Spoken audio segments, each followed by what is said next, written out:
నమస్తే, welcome to our channel. Big breaking news చూస్తున్నాము. పరిటాల సునీతి గారు పరిటాల రవి హత్య గురించి అయితే మాట్లాడారు. మరి ఈ హత్యలో జగన్ పాత్ర ఉందని ఆమె వ్యాఖ్యానిస్తున్నారు. మరి ఎప్పుడు లేంది కూడా ఆమె ఇటువంటి వ్యాఖ్యలు ఎందుకు చేస్తున్నారో తెలుసుకునే ప్రయత్నం చేద్దాం.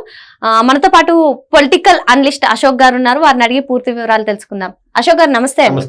అశోక్ గారు ఎప్పుడు కూడా పరిటాల రవి గారి హత్య గురించి మాట్లాడలేదు. ఈవెన్ అసెంబ్లీలో చర్చకు వచ్చినప్పుడు కూడా సునీత గారు రెస్పాండ్ అవ్వడం మనం చూడలేదు. మరి ఇప్పుడు మాజీ మంత్రి అయిన పరిటాల సునీత గారు పరిటాల రవి హత్యలో జగన్ పాత్ర ఉందని ఆమె అంటున్నారు. అంతేకాకుండా తోపుదుర్తి బ్రదర్స్ గురించి కూడా ఆమె కీలక వ్యాఖ్యలు చేయడం మనం చూసాము. మీరు టీవీ బాంబు గురించి మాట్లాడుతున్నారు, కార్ బాంబు గురించి ఎందుకు మాట్లాడట్లేదు? ఫ్యాక్షనిజం పెరిగే విధంగా, రెచ్చగొట్టే విధంగా మీరు వ్యాఖ్యలు చేస్తున్నారు. జగన్ కూడా ఈ తోపుదుర్తి బ్రదర్స్ మాట వింటున్నారంటూ ఆమె వ్యాఖ్యలు చేయడాన్ని కూడా మనం చూసాం. ఏమంటారు మొత్తానికి మీరు? మంచి సబ్జెక్ట్ మా ఈ బ్రేకింగ్ న్యూస్ అనే చెప్పొచ్చు. కాకుంటే కొన్ని సంవత్సరాలుగా టీడీపీ కార్యకర్తల్లోనూ అటు పరిటాల అభిమానులను, ముఖ్యంగా అనంతపూర్, విజయవాడ, గుంటూరు ఈ పరిధిలో పరిటాలకి ఈవెన్ తెలంగాణలో చాలామంది అభిమానులు ఉన్నారు. సరే, ఆయన మరణంలో ఎవరు, ఆయన మరణానికి కారకులు ఎవరు అని చెప్పి ఇప్పుడు దాకా బయటికి రాలా. ఇప్పుడు వైఎస్ వివేకానంద రెడ్డి కేసు ఏ విధంగా ఉందో, శాంపుల్ ఎగ్జాంపుల్ ఒక ప్రభుత్వాన్ని శాసించే వాళ్ళు ఏ విధంగా ఒక కేసు నుంచి తప్పించుకుంటారో, ఆ కేసుని డైల్యూట్ చేయగలుగుతారో, వైఎస్ వివేకానంద రెడ్డి గారి కేసు లైవ్ ఉదాహరణ అండి. అదేవిధంగా పరిటాల రవి గారి హత్య కేసులో ముఖ్యంగా జగన్మోహన్ రెడ్డి ఇన్వాల్వ్మెంట్ ఉన్నాడని చెప్పి గతంలో చాలాసార్లు ప్రయత్నాలు చేసింది, బయటికి చెప్పడానికి ప్రయత్నం చేసింది, బయటికి కూడా వచ్చి చెప్పింది. కాకుండా రుజువులు కోర్టులో ఏంటంటే దాదాపు 800 మంది సాక్షులు ఇంకా విచారణ దశలోనే ఉన్నారు. ఈలోపు ప్రత్యక్ష సాక్షులు దాదాపు 12 నుంచి 13 మంది ఈలోపు చనిపోయినారు పరిటాల రవి గారి హత్య కేసులో. అసలు ఈ సందర్భం ఈరోజు ఎందుకు వచ్చింది అంటే, తోపుదుర్తి ప్రకాష్ రెడ్డి వర్సెస్ గోరంట్ల మాధవ్, తోపుదుర్తి ప్రకాష్ రెడ్డి వర్సెస్ గోరంట్ల మాధవ్ రాప్తాడు కేంద్రంగా ఎవరు చేజిక్కించుకోవాలా వైసీపీ యొక్క ఎమ్మెల్యేగా పోటీ చేయడానికి నెక్స్ట్ అధికార ప్రతినిధి అంటారు కదా. సో ఆ కాన్స్టిట్యున్సీని వాళ్ళ పరిధిలోకి ఎవరు తీసుకోవాలని చెప్పి జగన్మోహన్ రెడ్డితో ఆయన దగ్గర మెప్పు పొందడానికి ప్రయత్నం చేస్తూ వచ్చారు. ఈ దశలో గోరంట్ల మాధవ్ వచ్చి మాది కురబ కులస్తులు ఇక్కడ ఎక్కువ ఉన్నారని చెప్పి ఈ ప్యాటర్న్లో రాజకీయం చేస్తూ ఉంటే, జగన్మోహన్ రెడ్డికి ఇంకా అత్యంత సన్నిహితంగా మెలిగేదానికి తోపుదుర్తి ప్రకాష్ రెడ్డి ఏం చేస్తున్నాడు, హత్యా రాజకీయాల్లో వెలికి తీస్తున్నాడు. హత్యా రాజకీయాలు ఆయన ముఖ్యంగా నిందింది టీవీ బాంబు కేసులో పరిటాల ఫ్యామిలీ ఉంది, పరిటాల రవి ఫ్యామిలీ ఉంది అన్నారు.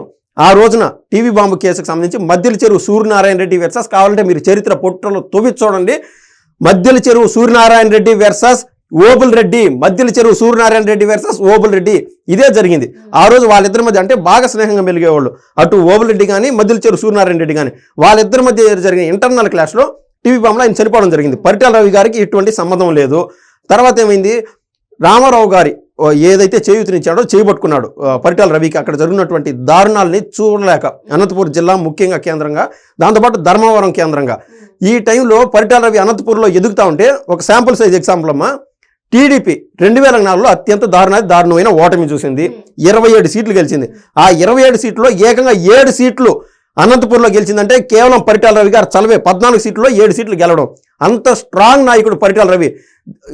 అతను టీడీపీలో నెంబర్ 2గా చెప్పుకోవచ్చు. ఆ టైంలో అతన్ని ఏ విధంగా అయినా చంపాలని చెప్పి ఏం చేశారు, కారు బాంబు పెట్టారు. అంటే సూట్ కేసులో బాంబు పెట్టి కారు కింద వేయడం ఒకటి, దాంతోపాటు కారులో ఆల్రెడీ ఫిట్ చేసిన బాంబులు కూడా పెట్టారు. ఆ రోజున ఈటీవీ వాళ్ళు, పేపర్ వాళ్ళు దాదాపు 18 మంది చనిపోయినారు. పరిటాల రవి ఆ రోజున తప్పించుకోవడం జరిగింది. దానిపైన కూడా అంటే కేసు జరుగుతూనే ఉన్నది. తర్వాత 2004లో రాజశేఖర రెడ్డి గారు ముఖ్యమంత్రి అయిన తర్వాత ఈ కేసు ఎట్టబోయిందో, అంటే కారు బాంబు కేసు ఎట్టబోయిందో తెలియదు. సరే, బతుకు జీవుడు అంట క్యాడర్ అంతా ఏం చేశాడంటే పరిటాల రవి గారు ఒక సింహంలాగా చమన్ని కావచ్చు, అదేవిధంగా పోతుల సురేష్ని కావచ్చు, వీళ్ళని గుజరాత్కి బయట రాష్ట్రాలకు పంపించేశాడు, మహారాష్ట్రకి.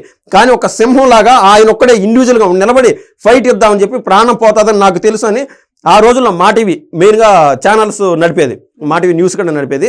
ఆ ఛానల్ కేంద్రంగా మనం చూస్తే అర్థమవుతుంది పరిటాల రవి గారు చెప్పిన విషయం. నేను ఖచ్చితంగా ఒక సంవత్సరంలో చనిపోతాను, నన్ను ఎలిమినేట్ చేయాలని చెప్పి రాజశేఖర రెడ్డి పేరు కంటే ముఖ్యంగా అండి జగన్మోహన్ రెడ్డి పేరు చెప్పినాడు పరిటాల రవి. జగన్మోహన్ రెడ్డి అండ్ బ్యాచ్, జగన్మోహన్ రెడ్డి మంగళకృష్ణ సహకారంతో ఆల్రెడీ జైల్లో ఉన్నాడు. ఎవరు, మధ్యల చెరువు సూర్యనారాయణ రెడ్డి. అక్కడికి మొబైల్ అందించడము, దాంతోపాటు ఈ మొద్దు సీనిను వినియోగించుకొని బాంబులు పంపించడం, తుపాకులు పంపించడం, 2004లో ఎప్పుడైతే రాజశేఖర రెడ్డి ముఖ్యమంత్రి అయినాడో ఈ సహకారం అందించడం ఎక్కువైపోయింది. అంటే పరిటాల రవి గారు ఎన్నో చూశారు. అంటే ఒక 15 ఏళ్ల నుంచి ఎన్నో, అంటే ఓబుల్ రెడ్డి మా ఆడబిడ్డలు తీసుకెళ్ళిపోయి మానభంగం చేసేటాలు, చిన్నపిల్లల్ని చంపేటాలు, ఆల్రెడీ పెళ్ళైన వాళ్ళని కూడా వాళ్ళ భార్యల్ని చెరబట్టడాలు ఇవన్నీ చేసినాడు. ఇవన్నీ చూసినప్పుడు ఏం చేస్తారు, ప్రతిఘటించాడు. కేవలం పరిటాల రవి రాజకీయంగా ప్రతిఘటించాడు.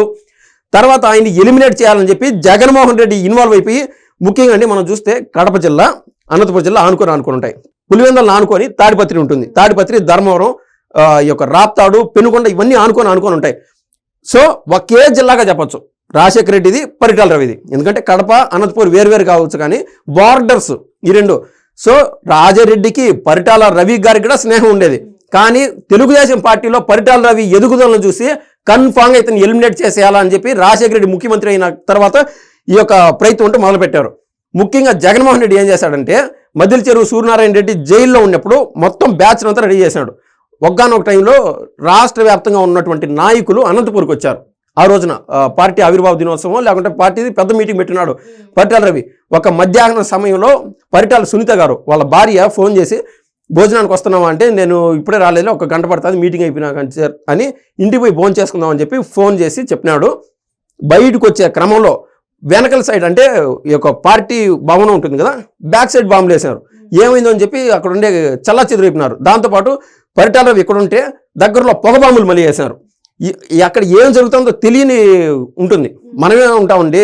ఇప్పుడు పరిటాల రవి గారు ఉంటారు, అతనికి నేను ప్రాణం ఇచ్చే అంత అభిమానం అయితే నేను అడ్డపడతా, సరైన పరిటాల రవి గారి దగ్గరికి వెళ్ళిపోతా. ఆ రోజు ఏం చేశారు, పరిటాల రవిని పోలి ఉండే విధంగా, అంటే పరిటాల రవి గన్మెన్స్ పోలి ఉండే విధంగా మద్దిల చెరువు సూర్యనారాయణ రెడ్డి ఏం చేస్తాడు, మొద్దు సీను ఇన్వాల్వ్ చేసి అక్కడ పంపించాడు. అంటే వేరే డ్రెస్ వేసుకొని ఎంతోమంది రాష్ట్ర వ్యాప్తంగా టీడీపీ నాయకులు, పెద్ద పెద్ద నాయకులు వచ్చారు. బాడీ గార్డ్ రూపంలో వచ్చి పరిటాల రవి గారిని దాదాపు 9 తోటాలు ఇక్కడ కళ్ళు దగ్గర కూడా పేల్చారు, గుండెలో పేల్చారు. అక్కడికక్కడ ఆకస్మికంగా పరిటాల రవి గారు మరణించడం జరిగింది. తర్వాత ఈ కేసు ఏమైందంటే, ఆడ సీఎం ఎవరు, రాజశేఖర రెడ్డి గారు సీఎం. ఇంక ఏమవుతుంది అంత, ఎందుకంటే ఒక దళిత బిడ్డ హెరాస్మెంట్, కేవలం మాస్క్ లేదు, నేను 10 మందికి సేవ అందియాలని చెప్తే సుధాకర్ గారిని కేవలం మాస్క్ అడిగిన పాపానికి ఏం చేస్తారు, అంత హెరాస్మెంట్ చేసి రోడ్ల పైకి తెచ్చి పిచ్చోడి మాదిరి చేసి చేతులు వెనక్కి విరిచి వీళ్ళు చంపని ఒకటే తక్కువ. ఈ హెరాస్మెంట్ తట్టుకోలేక ఆయన అంతటికి ఆయన చచ్చిపోయినాడు. ఆ కేసు ఏమైంది ఇప్పుడు చెప్పండి. అవో జగన్మోహన్ యథా రాజా తదా ప్రజ, ఆ తండ్రి అట్నో బిడ్డ అట్నే. జగన్మోహన్ రెడ్డి శైలి వాళ్ళ నాయన నుంచి అలవాడైంది. ఈ కేసులో ప్రధానంగా జగన్మోహన్ రెడ్డి ఇన్వాల్వ్ అయినాడు. ఇది ఇన్ని రోజులు ఎందుకు డైల్యూషన్ అయిందంటే, పరిటాల రవి గారు వారసుడు పరిటాల శ్రీరామ్, ఇక్కడ ఏదైతే చూస్తున్నామో నేను సమాధి, ఈయన్ని అదేవిధంగా వీళ్లకు ఇంటర్నల్గా అంటే సీమలో ఫ్యాక్షనిజం ఎక్కువ ఉండేది. తాడిపత్రి నియోజకవర్గంగా జేసీ బ్రదర్స్ ఉన్నారు కదా, వాళ్ళ బిడ్డలు జేసీ అస్మిత్ రెడ్డి, జేసీ పవన్ రెడ్డి, వీళ్ళది పరిటాల శ్రీరామ్ గారిది బాగా స్నేహం అయ్యే విధంగా బాబు గారి దగ్గరుండి ముందుకు తీసుకొచ్చాడు. ఏంటంటే అరవింద సమేత వీరరాఘవ సినిమాలో ఏ విధంగా అయితే టార్చ్ బేరర్ అంటారు కదా, తర్వాత తరాలకి ఫ్యాక్షన్ అందించకూడదు, మీరు మీ బతుకులైనా ప్రశాంతంగా ఉండాలని చెప్పి ఈరోజు ఆయన ప్రశాంతంగా ఉన్నాడు. ఆయన బిడ్డ పేరు పరిటాల రవి గారు పేరు పెట్టుకున్నారు. అట్లా కాకుండా వాళ్ళ తండ్రిని చెప్పిన వాళ్ళు ఎవరు చెప్పినారని చెప్పి ఈయనగాన ఇదే రాజశేఖర రెడ్డి పోకడతో బాబు గారు సహకారం తీసుకొని కన్నా మళ్ళీ నింటే మొత్తం ఫ్యాక్షన్ అల్లోకల్లోలంగా ఉన్నాడు. ఎందుకంటే జగన్మోహన్ రెడ్డి గట్టి మనిషే, వీళ్ళు గట్టి ఫ్యామిలీనే, ఫ్యాక్షన్ నిజంగా ఉండేది. కానీ ఇప్పుడు తోపుదుర్తి ప్రకాష్ రెడ్డి కావాలని ఎన్ని వెలికి తీసి మాట్లాడుతున్నాడు కదా. జగన్మోహన్ రెడ్డి ఆల్రెడీ సిబిఐ కేసులు, ఈడీ కేసులు, సిఐడి కేసులు అన్ని ఎదుర్కొంటా ఉన్నాడు. ఈ మధ్య మనం చూస్తున్నాం, ప్రతి మంత్రి చేసినటువంటి అవినీతి వెనకాల జగన్మోహన్ రెడ్డి ఖచ్చితంగా ఉన్నాడు. ఆయన ఏ రోజు జైలుకు పోతాడని చెప్పి టెన్షన్లో యలహంక ప్యాలెస్కి పోతున్నాడు. కొరివితో తల్లగొక్కున్నట్టయింది. పరిటాల రవి గారి హత్య కేసు ఖచ్చితంగా బయటకు వస్తుంది. ఈ కేసులో జగన్మోహన్ రెడ్డి ఖచ్చితంగా జైలుకంటూ పోతాడు. నేనేమంటానంటే, దీంట్లో ఖచ్చితంగా జగన్మోహన్ రెడ్డి ఇన్వాల్వ్మెంట్ ఎందుకు ఉంది అంటానంటే, మద్దిల చెరువు సూర్యనారాయణ రెడ్డి జైల్లో ఉన్న అతను ఏ విధంగా మరణించాడు, బయటకు వచ్చినప్పుడు భానుప్రకాష్ రెడ్డి చంపేశాడు. దానికంటే ముందు మద్దిల చెరువు సూర్యనారాయణ రెడ్డి ఎవరిని వాడుకున్నాడు అంటే, మొద్దు సీను అని అతను వాడుకున్నాడు. ఆ మొద్దు సీను ఎటువంటి వాడంటే, ఇక్కడ ఒంగోలు జిల్లాకు సంబంధించిన మొద్దు సీను హైదరాబాదులో అడుగు పెట్టడానికి ఒక ఇది ఏదైతే ఉంటుందో టిప్పరు లారీ అంటారు, దాని ద్వారా వచ్చి హైదరాబాదు హైవేలో దిగి తర్వాత ఒక కారుని ఆపి, ఏది లిఫ్ట్ ఇస్తారని ఆపుకున్నా అంటే నడి రోడ్డుకు పోయి ఆపి ఆ కారు డ్రైవర్ని చంపి తన దండం మొదలు పెట్టాడు ముద్దుసీను. అటువంటి హిస్టరీ ముద్దుసీనుది. సరే, ఏమైనా కూడా పరిటాల రవి గారిని చంపేశాడు, ముద్దుసీను జైల్లో ఉన్నాడు. ఆ సమయంలో ఈ మ్యాటర్ ఎక్కడ బయటకు వస్తాదో అని చెప్పి ఆయన నిద్రపోతా ఉంటే డంబులు తీసుకొని కొట్టి మరీ చంపేశాడు ఓం ప్రకాష్ అనే అతను. ఆ ఓం ప్రకాష్ కూడా ఒక 4 ఏళ్ళు 5 ఏళ్ళ తిరగకముందే అదేందో వ్యాధితో చచ్చిపోయినాడని చెప్పి అసలు బయటికే రాదు ఈ విషయం. దీనికి సాక్షాత్ ఆర్ఎస్ ప్రవీణ్ కుమార్, తెలంగాణలో ఉన్నటువంటి బీఆర్ఎస్ నేత ఆర్ఎస్ ప్రవీణ్ కుమార్ గారు కూడా సాక్ష్యం. ఇంతమంది ఇన్వాల్వ్ అయినారు. తర్వాత ఓం ప్రకాష్ చనిపోయిన తర్వాత బయట ఉన్నటువంటి భాను ఆయన ఎక్కడ ఉన్నాడో, ఏ జిల్లా ఉన్నాడో కూడా తెలియదు. ఈ విషయాలన్నీ భాను ప్రకాష్ కూడా తెలుసు. ముద్దుసీను చంపేసింది భానునే. ఈ విషయాలన్నీ బయటకు రాలేదంటే మొత్తం కీలక సూత్రధారి జగన్మోహన్ రెడ్డి. అంతెందుకంటే కోడికత్తు కేసు శాంపుల్ ఎగ్జాంపుల్.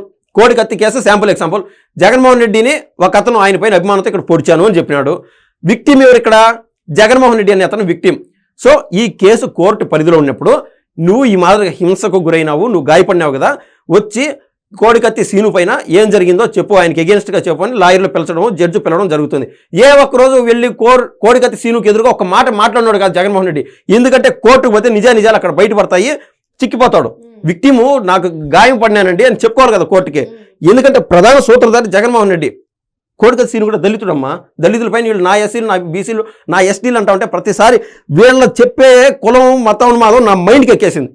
మొత్తం తప్పంతా వైసీపీది, నన్ను క్షమించండి కుల మతాల పేరు నేను ఎత్తినందుకు. మరి మొత్తానికి పరిటాల రవి గారి హత్య కేసులో జగన్ పాత్ర ఉందని చెప్పి సార్ చెప్తున్నారు. మరి సిబిఐ ఈడీ కేసులో అరెస్ట్ అయ్యే దానికన్నా ముందే ఈ కేసులో జగన్ అరెస్ట్ అవ్వడం ఖాయం అని చెప్పి సార్ చెప్తున్నారు. థ్యాంక్ యూ అండి అశోక్ గారు.